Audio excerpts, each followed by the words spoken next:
जिस लॉरेंस बिश्नोई को इस पूरी वारदात का मास्टरमाइंड बताया जा रहा है, उसके बारे में भी आप जरा जान लीजिए। लॉरेंस की क्राइम कुंडली बहुत लंबी है। उसका क्राइम रिकॉर्ड आपको बताती हूं कि वो जुर्म की दुनिया में कितना कुख्यात है।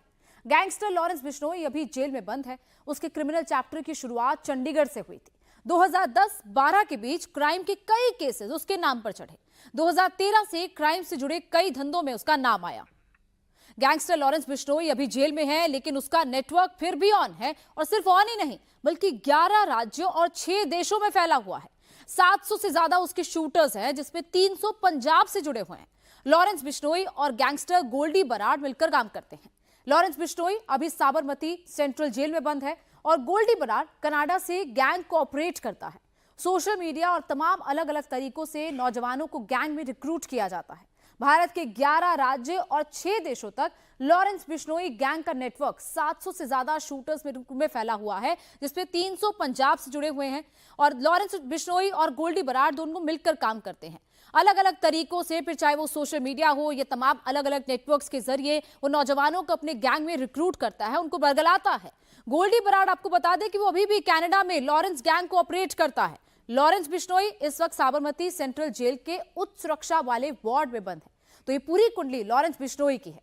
लॉरेंस बिश्नोई जिस तरीके से काम कर रहा है और जिस तरीके से जिम्मेदारी ली है, इस पूरे मामले की भी जांच की जा रही है। दरअसल उसका पूरा नेटवर्क पूरे नॉर्थ इंडिया में फैला हुआ है। पंजाब, उत्तर प्रदेश, हरियाणा, महाराष्ट्र, दिल्ली, राजस्थान, यहां तक कि झारखंड तक लॉरेंस के गैंग का जाल फैल चुका है। अगर विदेश की बात करें तो अमेरिका, अजरबैजान, पुर्तगाल, यूएई और रूस में भी लॉरेंस बिश्नोई गैंग का नेटवर्क बताया जाता है। एनआईए के मुताबिक पाकिस्तान में बैठा खालिस्तानी आतंकी हरविंदर सिंह रिंदा बिश्नोई गैंग के शूटर्स का इस्तेमाल करता है। पंजाब में टारगेट किलिंग और कई वारदातों को उसके शूटर्स के जरिए ही अंजाम दिलवाने का वो काम करता है। तो ये आपने देखा कि किस तरीके से लॉरेंस बिश्नोई का ये पूरा नेटवर्क काम करता है। गोल्डी बराड़ भी उसके साथ मिलकर काम करता है। और क्योंकि लॉरेंस बिश्नोई ने इस पूरे घटनाक्रम की जिम्मेदारी ली है, लेकिन अभी इसकी पुष्टि नहीं हुई है।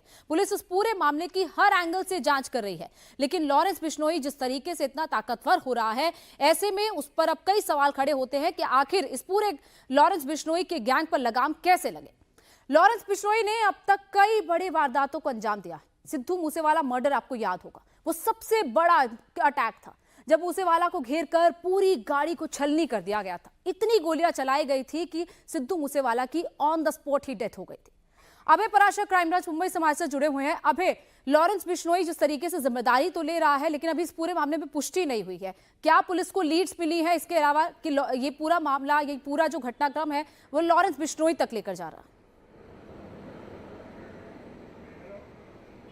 देखिए, बिल्कुल सबसे बड़ी बात जो है, जो आरोपी जब शूटर्स को मौके से पकड़ा गया, जिन दोनों आरोपियों को, उन्होंने पुलिस के सामने इस बात को कहा, क्राइम ब्रांच के सामने, कि वो लॉरेंस बिश्नोई के लिए काम करते हैं और लॉरेंस बिश्नोई से काफी ज्यादा प्रभावित हैं।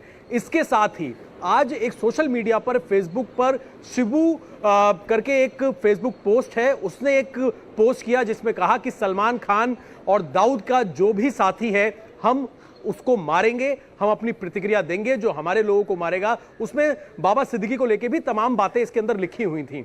इसी पोस्ट को भी मुंबई क्राइम ब्रांच के जो ऑफिसर्स हैं, उनका साफ तौर पे कहना है कि हमने इस पोस्ट को देखा है, इसकी जांच की जा रही है। साथ ही अभी कोर्ट में पेशी है और कोर्ट में पेशी के दौरान क्राइम ब्रांच जब इनकी कस्टडी लेगी, कस्टडी लेने के बाद मुंबई पुलिस जो यहाँ के कमिश्नर का ऑफिस है, वहां पर एक प्रेस वार्ता करेंगे। उस प्रेस वार्ता के अंदर अब तक जो पूछताछ हुई है, जो घटनाक्रम हुआ है, ये दोनों शूटर्स क्या वाकई लॉरेंस बिश्नोई गैंग से जुड़े हुए हैं, ये तमाम चीजें कोर्ट की प्रोसीडिंग के बाद बाकायदा एक प्रेस कॉन्फ्रेंस करके भी साफ की जा सकती है, गोनिका। लेकिन अगर हम पूरा सीक्वेंस देखें, इनकी उम्र कम है, तकरीबन 20 से 22 साल के लड़के। दिल्ली के अंदर भी हमने तमाम इस तरह की वारदातें देखी कि आपको धमकी भरे कॉल आते हैं और फायरिंग होती है। एनआईए की जो चार्जशीट है, या फिर साल 2018 में जब लॉरेंस बिश्नोई से पूछताछ की गई थी, लॉरेंस बिश्नोई ने साल 2018 में संपत नेहरा के जरिए रेकी करवाई थी मुंबई में सलमान खान के घर की, और वहां पर वो कामयाब नहीं हो पाए थे। सलमान खान के ऊपर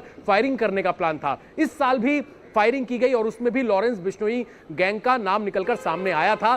तो लॉरेंस बिश्नोई ने अपने पूछताछ में कबूलनामे में कहा है कि उसका नेक्स्ट टारगेट सलमान खान है। इन सारी चीजों को लेकिन लेकर सवाल ये भी उठता है कि अगर टारगेट शूटर सलमान खान है तो आखिर बाबा सिद्दीकी की हत्या क्यों की गई? उसके पीछे क्या और भी कोई मोटिव था या फिर किसी और शख्स ने ही बाबा सिद्दीकी की हत्या कराई है? पूरे मामले की जांच चल रही है। अब आप बने रहिए हमारे साथ।